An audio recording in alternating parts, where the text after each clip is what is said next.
den deutschen Hochschulen hat das Sommersemester des 5. Kriegsjahres begonnen. Kriegsversehrte und beurlaubte Soldaten erhalten auch heute durch hervorragende Professoren die beste Ausbildung. Professor Schmidt, selbst Frontkämpfer und Träger des Deutschen Kreuzes in Gold, bei einer Vorlesung über die neuesten Leistungen der Chemie. Die Kameradschaft des Studentenbundes bildet den Mittelpunkt des Gemeinschaftslebens.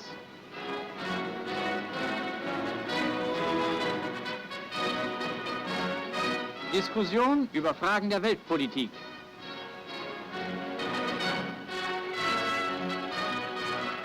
Die Kameradschaft trägt den Namen Friedrich Friesen, des Begründers der Burschenschaften und Schöpfers der deutschen Leibesertüchtigung. Sportfechten gibt den Studenten willkommenen Ausgleich zur wissenschaftlichen Arbeit.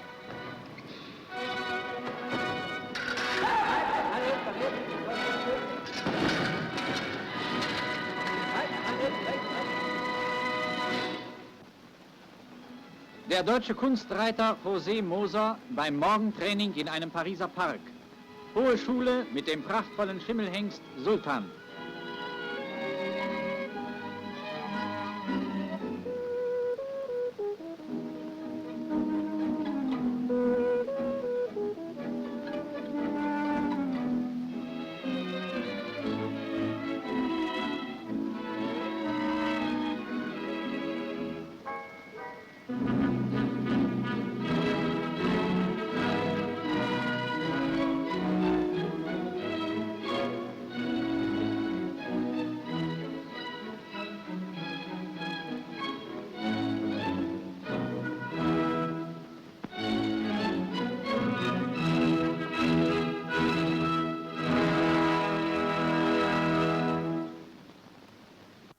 In der Berliner Scala findet das ausländische Künstlerpaar Herrera und Dolmo mit seinem Schlangentanz große Beachtung. Die Tänzerin umspielt mit schlangenhafter Beweglichkeit ihren Partner.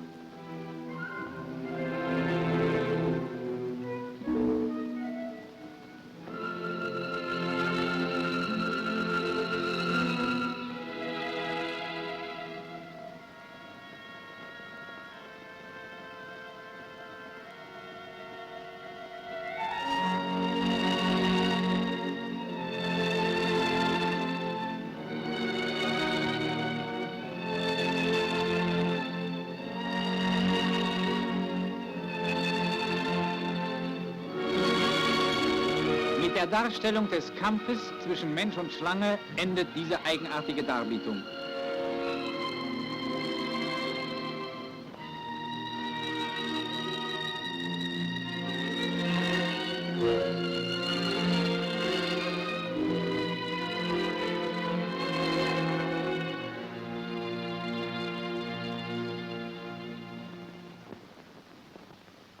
(20.000 tschechische Ackerbauern und Arbeiter aus dem Hodenland fanden sich zu einer antibolschewistischen Kundgebung zusammen.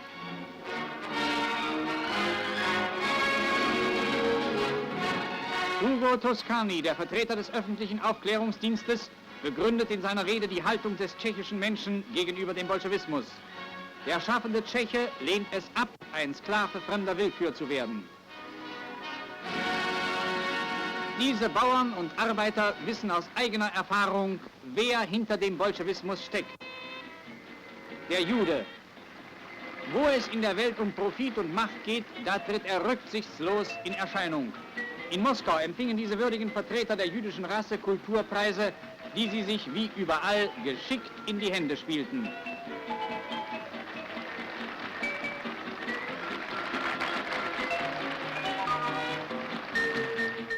So begannen sie einst, diese bolschewistischen Kulturträger. Ausgespien aus den Ghettos des Ostens erschienen sie als Diebe und Hehler in der Metropole der USA.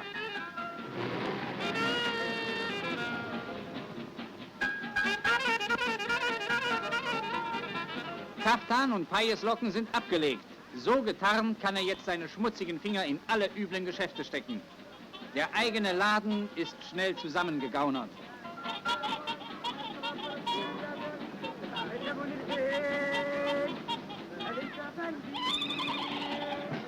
Die Börse ist der Tummelplatz seiner Leidenschaft, der Sucht nach Geld und Macht. Hier wird der Fleiß Millionen rechtschaffener Arbeiter in mühelosen Gewinn umgesetzt.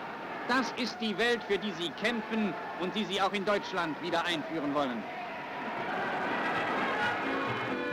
Der Badoglio-Jude LaGuardia, Oberbürgermeister von New York und seine Ratgeber. LaGuardia, einer der übelsten Kriegshetzer, konnte in den USA die höchsten Stufen zur Macht erklimmen. Diese Menschen wollen uns das amerikanische Jahrhundert bescheren. Durch die Explosion einer Bombe geriet 3 Tage nach den schweren angloamerikanischen Terrorangriffen auf die französische Stadt Rouen die als Bauwerk weltberühmte Kathedrale in Brand. Deutsche Soldaten bekämpfen gemeinsam mit französischen Feuerwehrmännern die Flammen und versuchen damit zum 2. Male dieses Kleinod europäischer Baukunst vor der völligen Vernichtung zu bewahren. Schon im Westfeldzug war die Kathedrale nach französischem Beschuss in Brand geraten. Auch damals wurde sie durch sofortiges deutsches Eingreifen gerettet.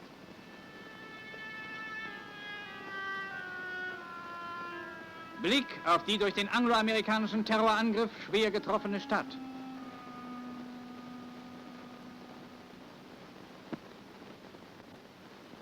In einer durch Fliegerangriff beschädigten Munitionsfabrik spricht Reichsminister Speer den Arbeitern für die unerwartet schnelle Wiederingangsetzung der Produktion und die rasche Wiederaufnahme der Arbeit seine Anerkennung aus. Im Auftrage des Führers überreicht der Reichsminister Direktor Edmund Geilenberg und Direktor Arthur Tix das Ritterkreuz zum Kriegsverdienstkreuz mit Schwertern.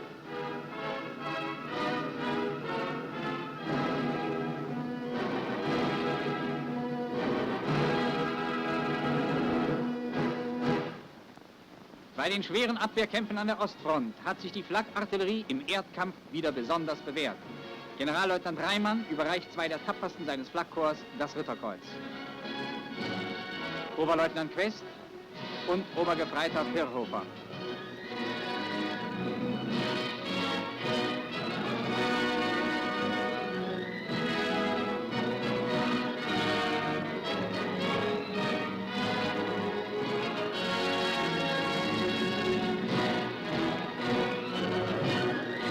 An der Seite des Generals schreitet der Obergefreite die Front seiner Kameraden ab.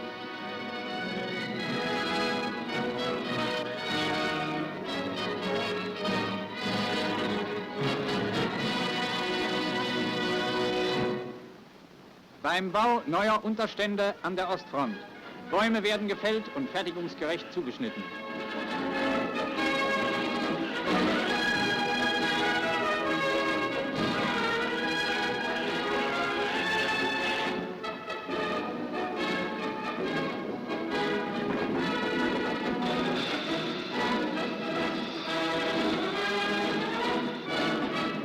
Die Schablone für die Stirnwände der Unterstände wird aufgelegt.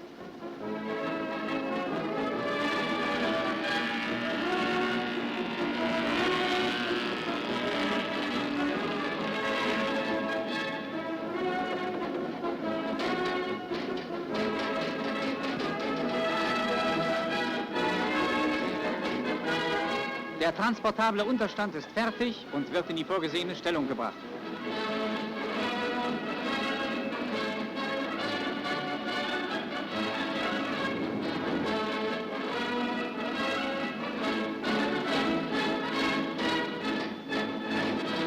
Dieser trockene und warme Unterstand nimmt dem Infanteristen manche Arbeit ab und besitzt darüber hinaus noch eine gewisse Druckfestigkeit und Splittersicherheit.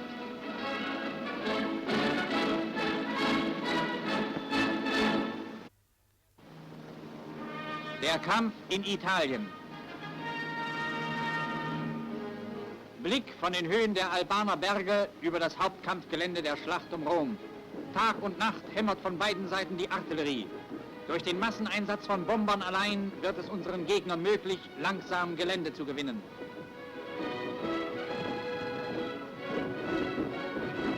Männer einer Fallschirmjägerdivision in ihren Stellungen, unmittelbar vor dem Antreten zu einem Gegenangriff, durch den feindliche Gruppen abgeriegelt werden sollen.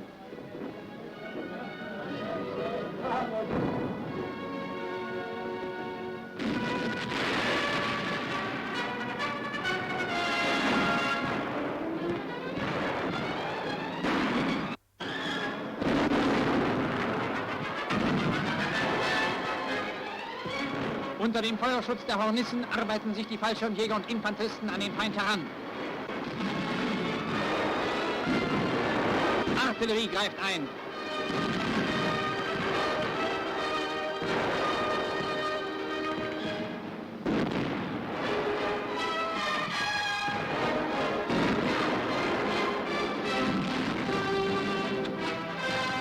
Die Schlacht um Rom steht im Zeichen eines erbitterten Kampfes, bei dem es unseren Gegnern trotz aller Anstrengungen nicht gelungen ist, die deutschen Verbände abzuschneiden oder zu vernichten. Nach wie vor zahlen sie jeden Gewinn mit Strömen von Blut.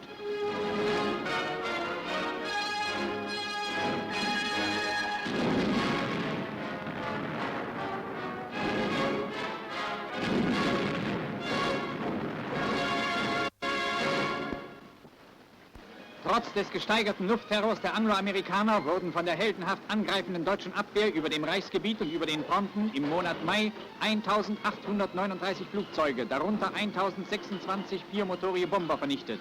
Mit über 10.000 Mann unersetzlichen fliegenden Personals verloren unsere Gegner eine Masse wertvollsten Kriegsmaterials. Berge vom Bomberschrott kommen zu neuer Verwendung in die Schmelzöfen der deutschen Industrie.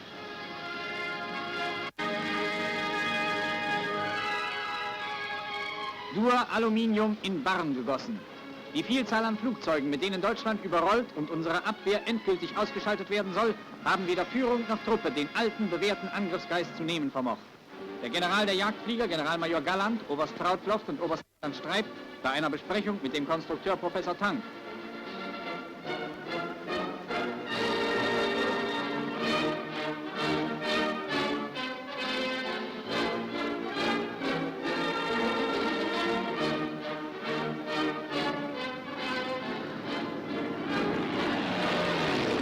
Der General fliegt selbst eine Jagdmaschine, um sich von der Durchführung angeordneter Verbesserungen zu überzeugen.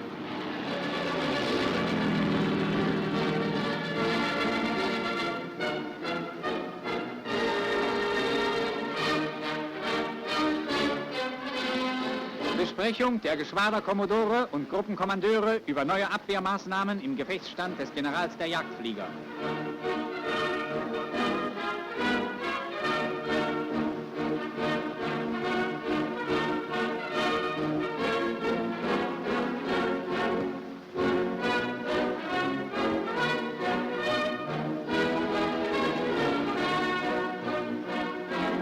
Generalmajor Galland verfolgt anhand der Meldungen den Einflug größerer Feindverbände. Oberstleutnant Gollow. Über See fliegt die erste Feindwelle an.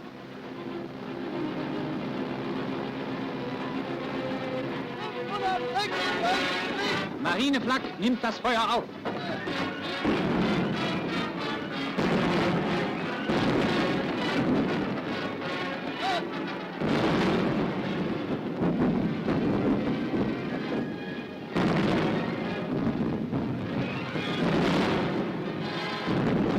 Abschuss!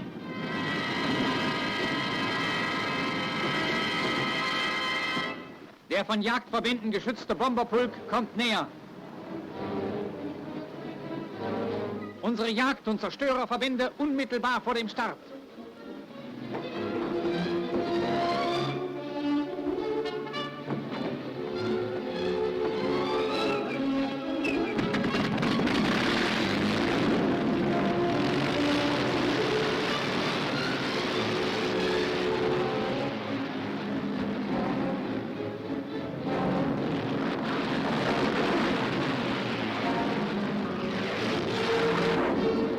Deutscher Verband im Anflug auf den Feind.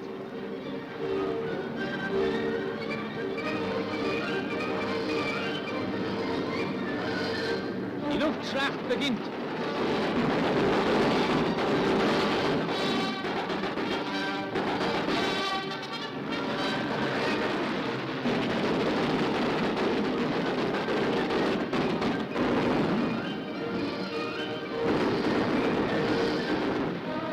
Zerstörer greifen ein.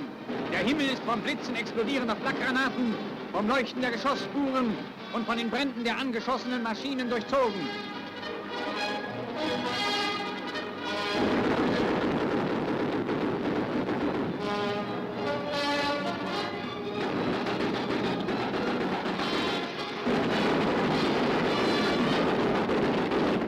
Angriff aus nächster Nähe.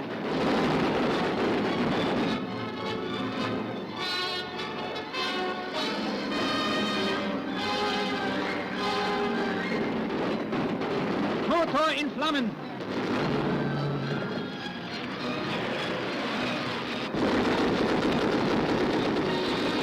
Viermotoriger schert aus dem Verband und versucht durch die Wolken im Tiefflug zu entkommen. Der Jäger sitzt hinter ihm und vollendet den Kampf.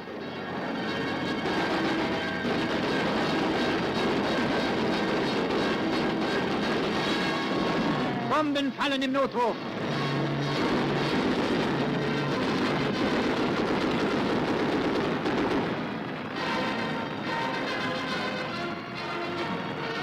Die Feindmaschine schlägt auf. Ein Mann hat mit dem Fallschirm sein Leben gerettet. Reste eines Viermotorigen, der beim Aufprall zerlegte.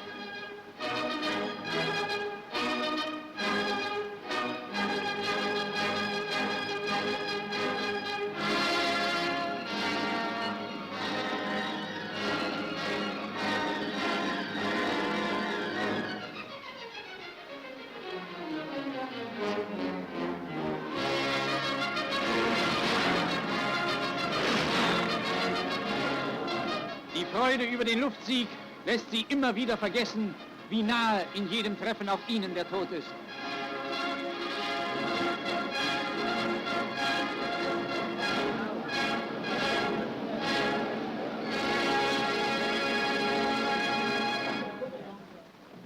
Die nächsten Feindwellen fordern erneuten Einsatz. Amerikanische Zerstörer vom Typ Lightning geben Jagdschutz.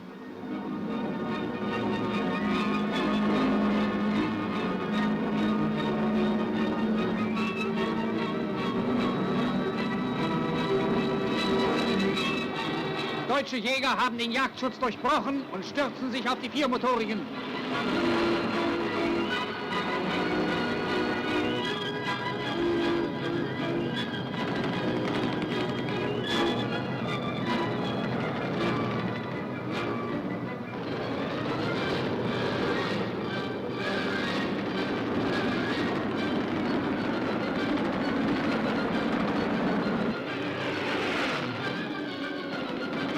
Flammen schlagen aus der Fläche des Amerikaners.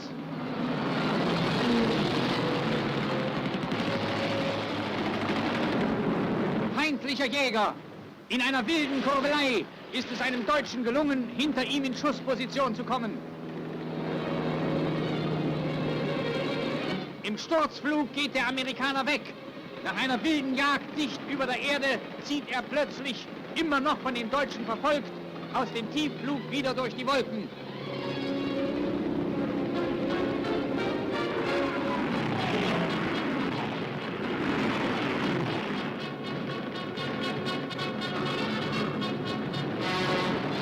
Die Männer unserer Luftverteidigung werfen sich dem Ansturm der Massen mit der gleichen Tapferkeit entgegen wie der deutsche Kämpfer in Italien und an der Ostfront. Sie alle eint in ihrer Tapferkeit und Todesverachtung der große, gefürchtete und unvergängliche Geist des deutschen Soldaten.